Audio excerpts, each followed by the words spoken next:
지금 인간 존재의 허무함을 말씀하고 있죠. 인간의 지혜, 인간의 어떤 재능, 업적, 또 존엄하다고 말하는 인간의 그 인간성, 심지어는 사람의 생명조차도 허무하다. 짐승과 다를 바가 무엇이냐 하고 교훈하고 있죠. 그리고 이제 4장에 오면 이렇게 인간의 삶을 허무하게 만드는 것 중에 인간의 삶을 비참하게 만드는 어떤 구체적인 이야기들을 이제 나열하고 있습니다. 그 첫 번째가 사람 사는 곳에 학대가 있더라 하는 겁니다. 1절에요. 내가 다시 해 아래에서 행하는 모든 학대를 살펴보았도다 하고, 왜 사람의 삶이 이렇게 허무하고 비참하냐? 그 중에 학대받는 삶이다 하는 거죠. 이 학대라는 것은 힘 있는 자가 힘이 없는 자를 자신의 힘을 이용해서 괴롭히는 거죠. 자신의 권력과 힘을 남용하는 것, 또는 자기의 이익을 위해서 사람들을 속이거나 강탈하는 것, 이런 것들을 이제 학대라고 그럽니다. 사람이 있는 곳에는 학대가 존재하죠. 우리가 사는 사회가 성숙해질수록 이 억압과 학대가 작아집니다. 오늘날 존재하는 학대와 과거에 존재했던 학대를 비교해 보면 과거가 훨씬 심하죠. 계급적 차별이 있던 시대에는 더더군다나 그렇죠.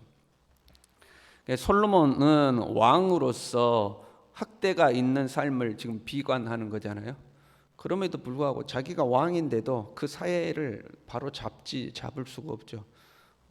계급적 차별이 있는 시대이기 때문에 어느 정도 높은 계급의 사람들이 낮은 계급의 사람들을 괴롭히는 것이 그냥 이 어떤 보편적인 현상으로 받아들여지던 시대가 있는 거죠. 어쩔 수 없다 이제 이렇게 생각하고 받아들여지는 시대가 있는 거죠. 아마 솔로몬이 오늘날 우리가 사는 시대에 이런 어떤 평등한 구조를 아마 상상도 못했을 겁니다. 그렇지 않겠습니까? 옛날 사람들이 지금처럼 계급이 없이 이렇게 살아가는 시대를 아마 상상을 못했겠죠. 과거에가 훨씬 심한 거죠. 그런데 간혹 오늘날 우리가 오늘날도 학대가 심하고 차별이 심하고 이제 이렇게 느끼는 경우가 있죠. 우리가 더 과거보다 지금이 더 학대가 심하다고 느끼는 것은 그만큼 모든 사람의 권리가 더 보호받고 있는 사회로 발전하고 있기 때문에 그렇습니다. 과거에는 자기가 억압당하는 것을 운명처럼 받아들이는 경우가 있죠. 그렇잖아요. 주인이 종을 억압하면 종은 그냥 어쩔 수 없다고 그걸 이제 받아들이던 시대가 있는 거죠. 그리고 자기가 부당하게 억압을 당할지라도 목소리를 내지 못하죠. 괜히 말 잘못했다간 더 억압당하니까 그냥 쉬쉬하고 이렇게 넘어갈 때가 있는 거죠. 그런데 사회가 성숙해질수록 목소리가 커지는 거죠. 부당한 것에 대해서 항거하는 목소리가 커지는 거죠. 그래서 부당한 어떤 대우를 받는 일들이 더 드러나게 되어 있습니다. 그래서 우리가 사는 시대가 더 억압하는 시대가 아닌가 하고 우리가 더 느끼게 되지만, 시간을 거슬러서 이렇게 생각해 보면 과거가 훨씬 부당한 일들이 많았습니다. 사회가 성숙할수록 그러한 것들이 점점 없어져 가는 거죠. 학대는 꼭 큰 권력이 있는 사람들만이 행하는 것은 아닙니다. 우리가 힘 있는 사람들이 힘없는 사람들을 괴롭히면 우리가 비난하죠. 저 나쁜 사람들하고 비난하죠. 그런데 정작 내 자신은 그렇게 큰 힘을 가지고 있지 않으면서도 나보다 힘이 없는 사람을 괴롭힐 때도 있는 거죠. 그러니까 꼭 힘의 균형이 큰 차이가 나는 곳에만 학대가 존재하는 것이 아니라 작은 차이가 있음에도 불구하고 그 작은 차이를 이용해서 다른 사람을 괴롭히는 경우들이 존재합니다. 최근에 그 학폭 논란이 이슈가 되었잖아요. 학교 다닐 때 자기 친구들을 괴롭혔던 학교 폭력에 대한 연예인들의 과거 학교 폭력을 이렇게 고발하는 것들이 이슈가 된 적이 있습니다. 그런데 공교롭게도 내가 당했다, 내가 저 유명한 저 사람에게 학교 폭력을 당했다 하고 고발한 사람이 알고 봤더니 자기도 다른 사람을 괴롭힌 적이 있는 것들이 이제 드러나는 거죠.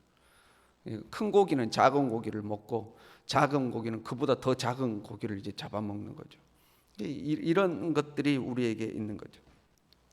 평소에는 온순하고요, 굉장히 순종적인 사람이고요, 무언가를 이야기하면 내내하고 잘 따르던 사람인데, 그 사람이 다른 사람을 부려야 하는 이치에 오르게 되면, 그 사람이 자그마한 힘이라도 가져서 다른 사람들을 지시하는 그 자리에 오르게 되면 상당히 권위적이고 과격한 것을 볼 때가 있습니다. 다른 사람에 대해서는 굉장히 온순했는데 자기가 다른 사람을 부릴 때를 보면 굉장히 과격하고 억압적인 것을 볼 때가 있어요. 사람들 안에는 그것들이 있는 거죠. 자기에게 힘이 주어지면 다른 사람을 억압하려고 하는 이런 것들이 있죠. 우리 자신이 억압하는 자는 아닌지 우리 자신을 살필 필요가 있어요. 가정에서, 특별히 우리가 가정 생활을 하는 가정에서 그 옛날에 그런 거 있잖아요. 가부장적인 아버지가 출근했다가 이제 퇴근할 때가 되면 가족들이 아버지 오신다 하고 아버지를 반기는 것이 아니라 모두 다 긴장을 하는 거죠. 야, 아버지 온다, 아버지 온다, 아버지, 긴장하는 거죠. 그 또한 하나의 억압이죠. 가족이 함께 살지만 그 또한 하나의 억압적인 거죠. 특별히 자녀를 대할 때에 자녀를 하나의 인격체로 대하지 아니하고 자기의 소유물처럼 생각하는 경우들이 있죠. 자녀가 잘못했을 때는 부모가 부모의 권위로서 자녀를 훈계하고 교훈하는 것은 당연한 겁니다. 그런데 어떤 그런 경우가 아니라 모든 경우에 있어서 나를 따르라 하는 경우가 있죠. 부모가 야 시끄러 내 말대로 해 하는 이제 이런 경우, 그 또한 자녀를 억압하는 경우가 되는 거죠. 우리가 부모라는 힘을 가지고 이 자녀를 억압하는 경우가 되는 거죠. 그래서 우리가 항상 자기 자신을 잘 살펴야 돼요.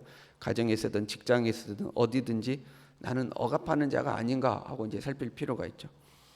그리고요, 항상 약자라고 억압을 당하는 것은 아닙니다.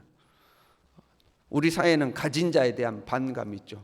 부유한 자, 힘 있는 자, 권력 있는 자에 대한 일종의 반감이 있습니다. 그리고 좀 비판적인 시각이 있죠. 저 가진 자들, 저 나쁜 사람들 하는 반감이 있죠. 그리고 약자 편에 서야 한다는 사회적 분위기가 있죠. 무조건 약자 편에 우리가 서야 된다는 사회적 분위기가 있어요. 이것을 이용하는 경우들이 있습니다. 자기가 잘못했음에도 불구하고, 그렇잖아요. 힘이 없는 자가 항상 옳은 건 아니죠. 힘이 없는 자가 잘못했기 때문에 자신의 잘못에 대해서 자기가 그 대가를 치러야 하는 경우도 있죠. 근데 자기가 잘못했음에도 불구하고 내가 가지지 못한 위치에 있다고 해서 그걸 이용해서 가진 자를 이제 비난하는 거죠. 내가 잘못했는데 가진 자가 나를 억압한다 하고 이제 비난하는 거죠. 그러면 사회적 분위기가 약자 편에 서야 된다, 가진 자는 나쁜 사람이다, 이런 분위기가 거기에 편승해서 약자에게 어떤 사회적 힘이 뭉치게 되죠. 그걸로 가진 자를 억압하는, 대중의 힘을 이용해서 가진 자를 억압하는 경우도 있죠. 이 또한 억압이죠. 그걸 힘을 이용하는 거죠. 인간의 삶을 이 비참하게 하는 이런 억압이 존재한다는 것, 그것과 함께 또 비참해지는 이유는 그런 억압이 있을 때에 위로자가 없다는 사실이죠. 억압당하는 자가 있는데, 학대받는 자가 있는데 위로자가 없다 하고 이야기하고 있죠. 그럼 왜 위로자가 없을까요? 학대받는 자가 있는데 위로자가 없다. 학대받은 자를 위로하려면 같이 미움받고 학대받을 각오를 해야 되죠.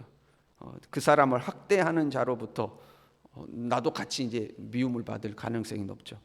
우리가 학대받는 자를 위로한다고 할 때요, 위로에는 한 3가지 정도의 단계가 있습니다. 첫 번째, 내가 학대받아요. 그럼 누군가가 나에게 와서 야, 니 진짜 힘들겠다, 얼마나 힘드냐, 이 정도 위로하는 경우가 있죠. 두 번째는 야, 그 사람이 너를 학대해서 야, 그 사람 나쁜 사람이네 하고 나를 학대하는 사람을 이제 평가하는 경우가 있죠. 첫 번째 위로는 나를 학대하는 사람에 대해서는 언급을 하지 않죠. 야, 네 얼마나 힘드냐, 얼마나 어렵냐, 이제 이렇게 하는 거죠. 근데 두 번째는 그 사람이 너를 그렇게 학대해, 그 돈 있다고, 힘 있다고, 야, 그 사람 나쁜 사람이네 하고 나를 학대하는 사람을 언급하는 경우가 있죠. 세 번째는 야, 내가 너를 도와줄게, 너를 학대하는 사람의 그 부당함을 고발하자 하고 적극적으로 행동으로 나서는 경우가 있죠. 우리가 누군가 학대받은 자를 위로한다고 했을 때에 첫 번째 경우는 할 수가 있죠. 야, 네 얼마나 힘드냐, 얼마나 어렵냐, 이건 할 수가 있죠. 그런데 두 번째 단계로 갈 때부터는 조심스러운 거죠. 그 사람 나쁜 사람이네. 혹시 내가 그렇게 이야기하는 것이 그 사람 귀에 들어가서 그 사람이 아무개가 나에 대해서 그렇게 이야기했다고 해서 나에게 부당한 어떤 대우가 올까 봐 우리는 그 단계부터는 이제 조심하게 되는 거죠. 세 번째는 말할 것도 없죠. 왜 위로자가 없느냐? 나에게 손해가 올까 봐 우리는 주저하는 거죠. 그 사람을 위로하다가 학대받는 자를 부당한 대우받는 자를 위로하다가 그것이 부메랑이 되어서 나에게 동일한 손해로 돌아올까 봐 우리는 주저하는 경우죠. 물론 약자 편에 서서 함께 위로하고 함께 싸우는 사람들도 있어요. 그런데 가만 보면 그 중에서도요, 약자를 돕는다는 것으로 자기에게 돌아올 사회적 명예와 이익의 목적이 있는 사람들도 있죠. 내가 어려운 사람을 이렇게 도왔다 하면서 그걸 발판으로 더 명예를 얻으려는 사람들도 있죠. 무슨 말이냐면 학대를 하는 자도, 그다음에 그러니까 학대를 하는 자도 인간의 타락한 본성으로 학대를 하는 거고, 학대받는 자를 위로하지 않는 것도 자기 이익을 챙기려는 우리의 이기적 마음 때문에 그런 거고, 간혹 학대를 받는 자를 위로하는 자들도 있는데 그 중에서도 자기의 이익을 쫓아서 위로하는 자들도 있더라 하는 겁니다. 학대받고 위로하고 하는 그 모든 이 사회를 비참하게 만드는 것, 그 중심에는 사람의 타락한 본성이 있더라 하는 거죠. 학대받는 사람 편에 설 때 또 하나의 문제 중에 하나는요, 또 하나의 문제는 학대를 받는 그 사람 자체가 문제가 있는 경우가 있습니다. 힘이 없는 사람에 대한 우리 사회가 갖고 있는 이상이 있어요. 무엇과 같냐면, 우리가 어머니 그러면 어머니에 대한 이상이 있죠. 어머니는 희생적이고 헌신적이고 말없이 자녀를 섬기고 말없이 부모를 보호하고는 우리 사회가 가지고 있는 어머니에 대한 어머니 상이 있잖아요. 이상적 어머니의 상이 있잖아요. 근데 현실적으로 우리가 그렇지 못하죠. 그렇잖아요. 아버지 그러면 가정을 위해서 그 자기의 인생을 희생해서 가정의 무거운 짐을 묵묵히 지고 가는 아버지 하는 아버지라는 이상적 그림이 있죠. 그러나 우리가 그러지 못할 때가 있죠. 마찬가지로 약자 그러면 약자에 대한 이 사회가 가지고 있는 어떤 이상적 모습이 있죠. 힘이 없는 사람들은 정직하고 착하고 온순하고 순박해서 힘 있는 자로부터 억압당해도 아무 말도 못하는 그 순하고 온순한 사람들, 이런 약자에 대한 사회적 이상이 있는 거죠. 그런데 정말로 그런가? 그렇지 않을 때가 있죠. 경험해 보면 그 약자 중에서도 어떤 사람은 더 이기적이고 어떤 사람은 막무가내고 자기중심적이고 심지어는 그 약자 중에서도 악랄한 사람도 있죠. 자기를 도우려는 사람들의 그 도움을 악용해가지고 속여서 자기의 이익을 챙기려는 그런 사람들도 존재하는 거죠. 자신이 잘못해놓고 무조건 내가 부당한 대우를 받고 있다고 하고 그런 모습을 보고 야, 꼭 그런 건 아닌 것 같아, 너에게도 문제가 있는 것 같아 하고 진실을 이야기하려고 하면 너도 똑같은 사람이야 그러면서 오히려 대항하게 되고 무조건 내가 약자니까 내 편이 되어줘야 돼 하는 이런 어떤 이기적인 사람도 존재하죠. 이 또한 타락한 인간의 본성이죠. 이런 사람을 위로하려고 위로자가 되려고 하다 보면 너무 감당하기 힘들 때가 있는 거죠. 그래서 위로하기가 힘든 경우들도 있습니다. 사람이 존재하는 한 이런 부당한 억압과 학대는 사라지지 않을 겁니다. 왜냐하면 자기 이익을 추구하려는 절대적인 이 사람의 본성 때문에 그런 거예요. 학대하는 편에 있든지 학대받는 편에 있든지 그 학대하는 자를 위로하는 편에 있든지 어느 편에 있든지 사람은 자기중심적이고 자기 이익을 추구한다 이 말이죠. 그래 이게 사라지지가 않는 거죠. 여러분, 사람을 너무 의지하지 마시고 너무 사람을 바라보지 마세요. 오직 우리의 참 위로자가 되시는 하나님을 바라보시길 바랍니다. 하나님을 바라보고 하나님으로 우리의 위로자를 삼고 살아야 되죠. 하나님 앞에 내 자신부터 정직하게 서고 혹시 나는 다른 사람을 학대하는 자가 아닌가, 부당하게 대우하는 자가 아닌가, 내 자신 스스로를 돌아보고 위로가 필요할 때에 하나님을 바라보며 하나님을 나의 위로자로 삼고 하나님을 의지하며 살아가는 우리가 될 수 있기를 바랍니다. 기도하겠습니다.